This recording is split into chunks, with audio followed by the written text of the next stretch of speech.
Who can tell us the truth about life after death? This American minister who claims he was swallowed up by the fires of hell? This girl who says she saw her grandmother in the gardens of heaven? Or this Air Force doctor whose revolutionary experiments point to a more down-to-earth solution?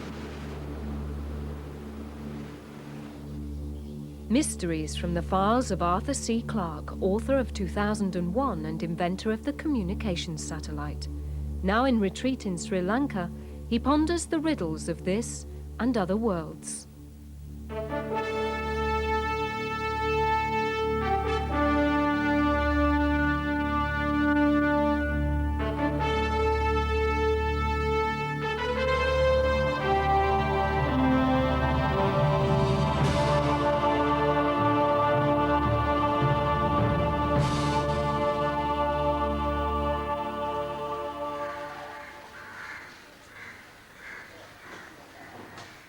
All religions face the greatest of mysteries: what happens when we die?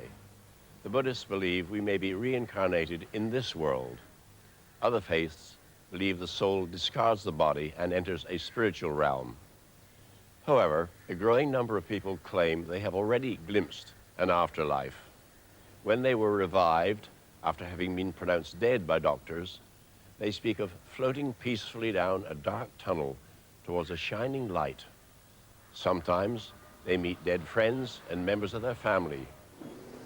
Dr. Melvin Morse was inspired to investigate when child patients told him extraordinary stories of their near-death experiences.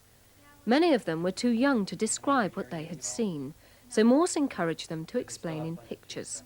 The innocent artist produced graphic glimpses of childhood heaven.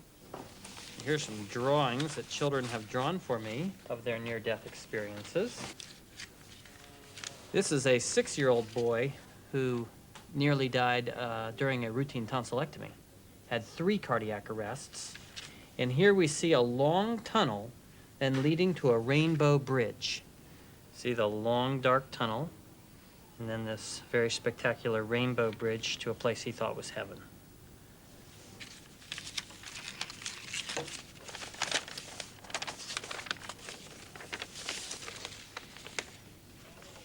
This is a 5-year-old girl who has nearly died of bacterial meningitis here at Valley General Hospital. A great wealth of detail here that she was not able to articulate.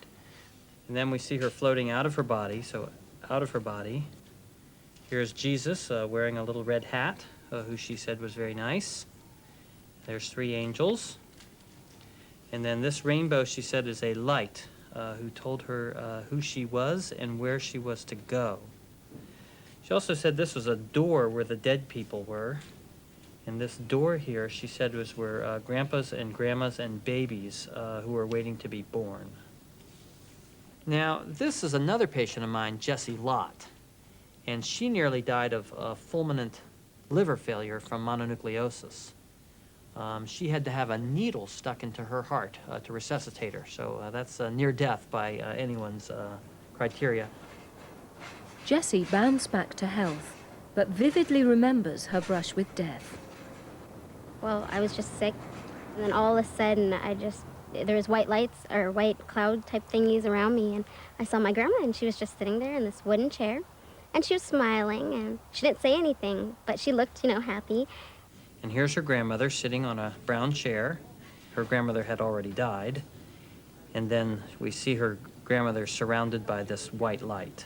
When I think about it, it just gives me that warm feeling inside, and it just touches me, just to think about it, to know that if I was near death, my grandma was there. She was there to, be there with me.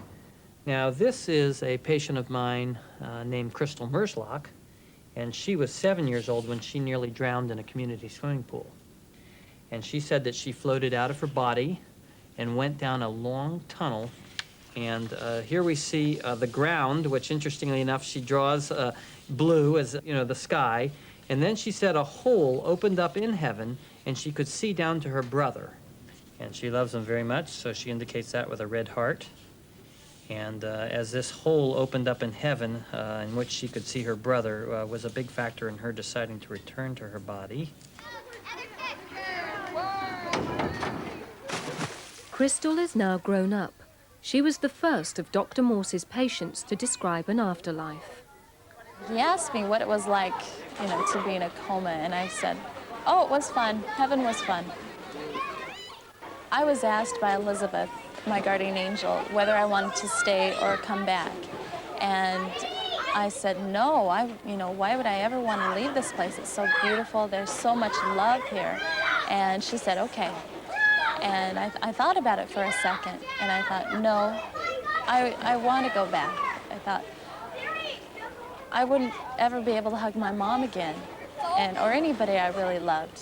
And for that sole reason, I decided to come back.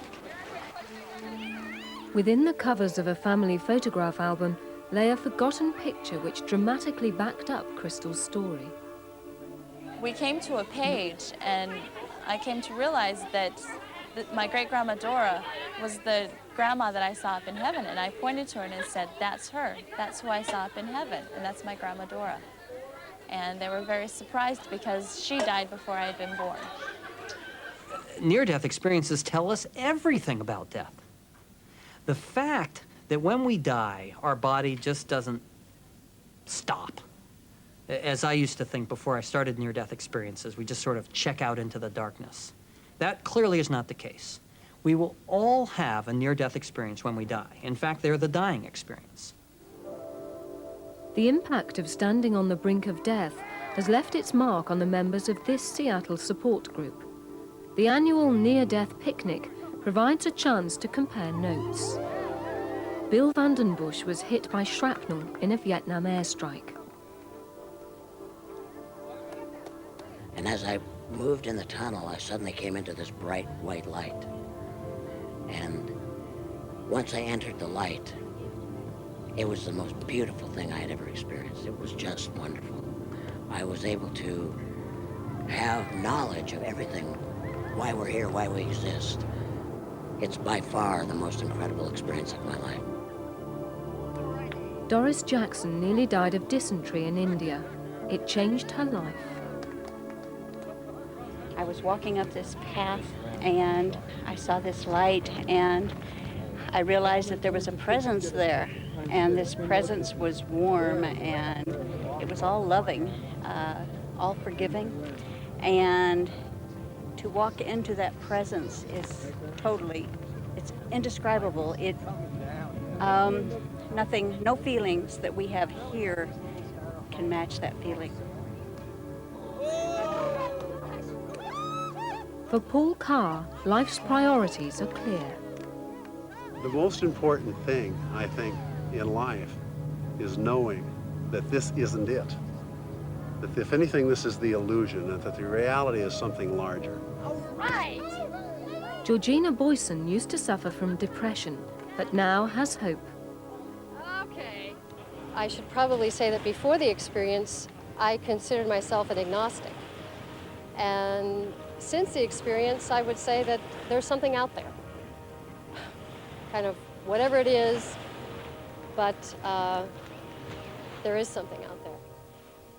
Some controversial researchers claim success in the search for proof that the human soul can survive death.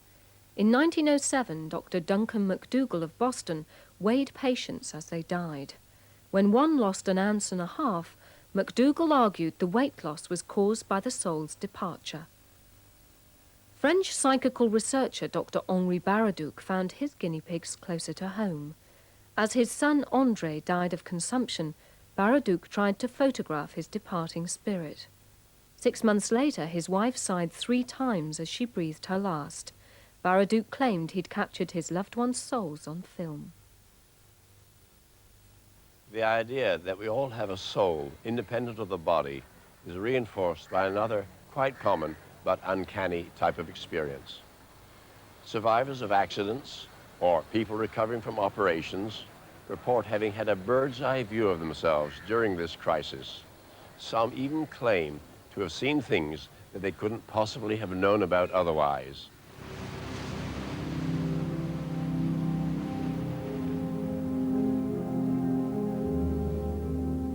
At Arnhem in the Netherlands, an emergency admission turned into a classic case of an out-of-body experience. Nurse Ton Goossens was called to the coronary care unit to resuscitate a heart attack victim.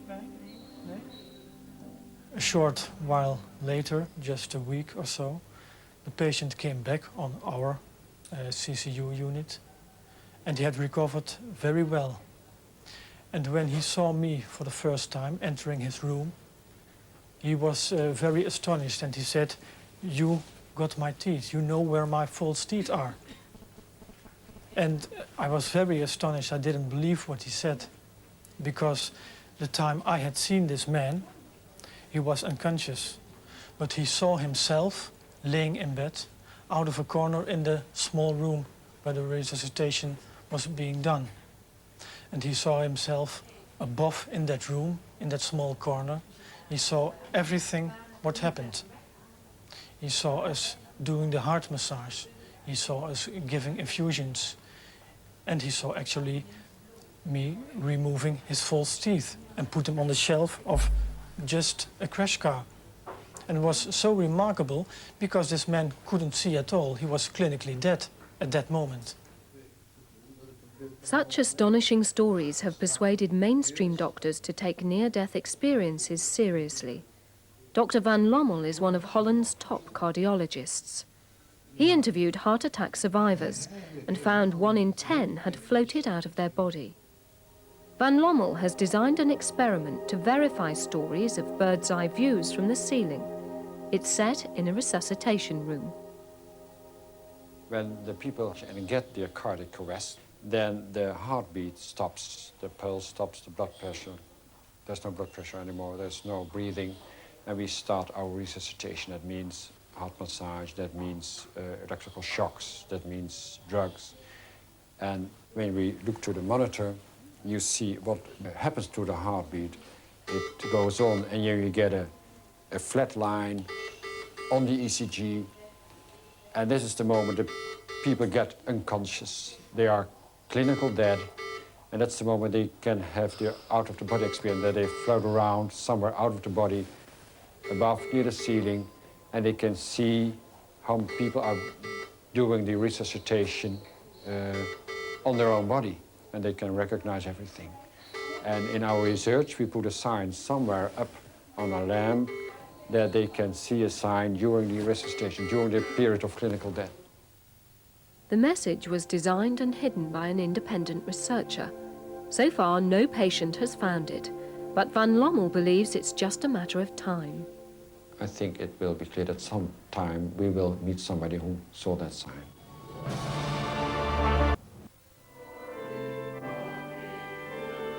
The leader of this devout congregation is loved and respected by his flock. But 10 years ago, the Reverend Howard Storm was a university art professor, and not the man he is today. Personal philosophy was to be the biggest, baddest bear in the woods. And I tried to promote an image of being harsh and mean. I know a lot of people didn't like me and were afraid of me. One summer, Howard and his wife Beverly went on holiday to France. Howard became critically ill with a hole in his stomach. Because he was far from home, he was left untreated for 11 hours. Doctors say it's a miracle that he survived at all. Back in Cincinnati, Howard confided in his doctor. He told him his survival had been remarkable in more than just medical terms. He described a very horrifying experience of going through a tunnel, and these little demon-like creatures were coming at him and ripping off pieces of his skin till they had really torn away all the skin from his body. I was sure that I was never going to be back in the world again, that I was lost to the world, and that I'd ended up in this horrible, awful place full of, like, meanness and absence of anything good or nice or decent, just a place of cruelty and torment. And I recalled myself as a little child singing "Jesus Loves Me,"